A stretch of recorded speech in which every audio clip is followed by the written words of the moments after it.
Guingeri aliou-se com um certo grupo de pessoas, Uria Simango, aquele grupo pequeno grupo das pessoas, e criou muitos problemas no Instituto Moçambicano, dizendo que nós aqui não queremos falar a língua portuguesa, nós só queremos falar inglês, nós queremos ter bolsas para estudar no exterior. Quando nós tínhamos aulas, os professores eram moçambicanos, os alunos todos entravam na sala. Mas quando tínhamos aulas, que um branco que dava aulas, alguns não iam, éramos só pouco na sala de aula.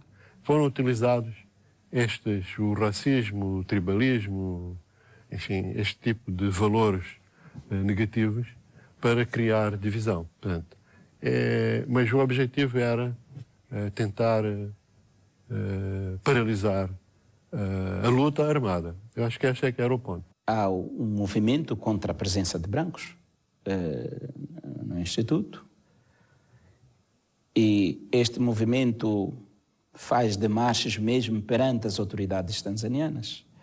Então há desmandos que levaram o governo tanzaniano a optar pela expulsão dos brancos, na esperança de trazer alguma tranquilidade.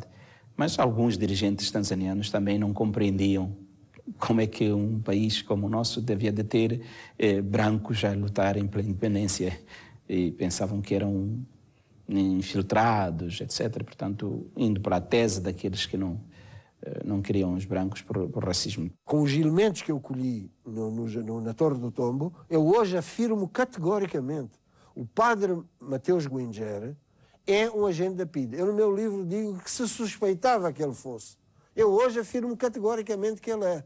Havia lá um senhor chamado Helder Martins. Qualquer militar ferido no interior, indo para Dar es Salaam, não podia ter o tratamento sem primeiro revelar os segredos da guerra. Primeiro, a localização das bases da Frelimo. Segundo, quais eram os planos da Frelimo. Terceiro, devia saber quando ia entrar o outro grupo para o interior de Moçambique para lutar contra a tropa portuguesa. Deste modo, o homem apontava aquilo e informava a tropa portuguesa. As acusações eram mútuas e revelavam o clima de suspeição em que viviam dirigentes e quadros sobre o grau de infiltração da Frelimo. A partir dos anos 66, havia um movimento muito intenso de desinformação a partir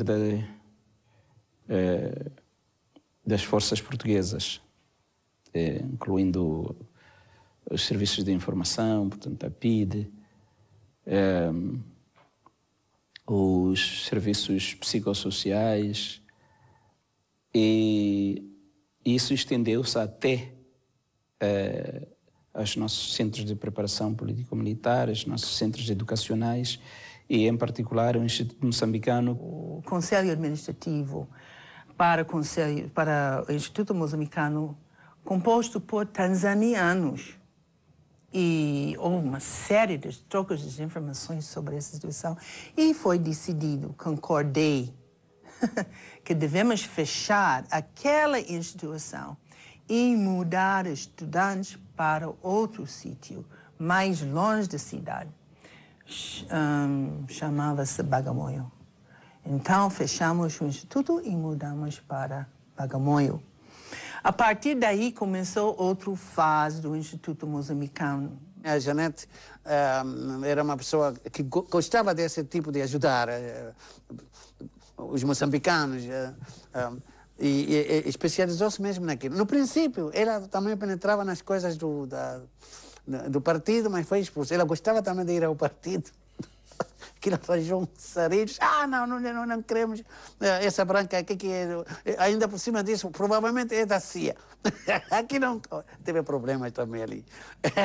Aí pronto, reuniu-se no Comitê Central, foi decidido, doutor Mandela, faz favor, peça a sua mulher para não pisar o escritório. Fica ali no Moçambique Instituto.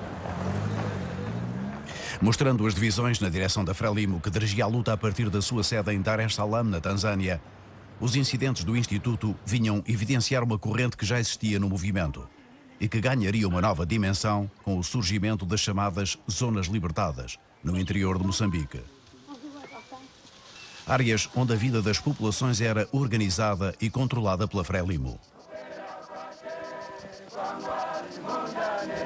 Emergiam então duas linhas na direção da Frelimo, envolvendo o próprio Mondlane, o vice-presidente reverendo Uria Simango e outras figuras como o secretário da província de Cabo Delgado, Lázaro Cavandame. Prestigiado líder da etnia Maconde, Cavandame era um Sherman, designação para os chefes tradicionais e cujo filho apoiara Guenjere na crise do Instituto Moçambicano. Desde que subordinara a vida das populações ao poder dos elementos político-militares, a Frelimo pusera em causa a autoridade dos líderes tribais, o que gerou conflitos com muitos deles, nomeadamente com Lázaro Cavandame, que, sendo responsável político da Frelimo, era também o mais influente dirigente Maconde em Cabo Delgado, e que entra em divergência com os comandantes militares e com o próprio Eduardo Mondlane. Cavandame foi sempre um dirigente político da província de Cabo Delgado. E havia uma pequena distinção entre a atividade da política, vamos assim dizer, do secretário da província, que era ele, em relação à componente militar. Havia, logicamente, algumas reuniões de coordenação de determinadas questões, mas nós recebíamos diretamente as ordens de Nachingwea. O Comitê Central, em 65, disse que nós éramos político-militares. Que não havia políticos de um lado e militares do outro, éramos político-militares. E porquê? Mas como é que nós íamos fazer o trabalho? Como é que íamos desenvolver a luta armada de libertação nacional sem a população? Sem a organização da população, sem o transporte do material, sem a comida, sem 1 milhão de coisas. Era impossível. Os chairman eram as pessoas realmente lidado civil. Não tinha nada com os militares. E eles que dava apoio só, mas não queria realmente que pegasse a arma. Que são chefes. Eu sou chefe, tudo aquilo, então os militares que devem combater, os militares que devem morrer. Havia sempre essa coisa, quem manda mais? Os chefes a puxarem a brasa para, como os portugueses dizem, não? A puxar a brasa para a sua sardinha. E os militares também. E foi daí que tivemos aquele conflito em 1968. Há muito falada crise entre duas linhas, que foi desencadeada efetivamente pelo secretário da província de Cabo Delgado, Lázaro Cavandame. Então, ele era muito apressado, ele queria a independência hoje, ou ontem. A contradição que existia nesse momento era os militares tinham a convicção de que a luta é prolongada. Não é de agora para amanhã. Porque Moçambique não é Cabo Delgado.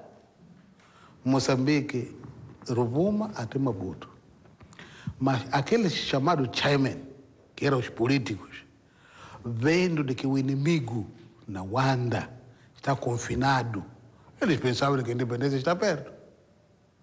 Não abarcavam o Moçambique real. Era como se fosse aquilo que alguns entendidos dizem, um sapo no fundo do poço pensa que o céu é do tamanho da boca do poço, enquanto não é assim.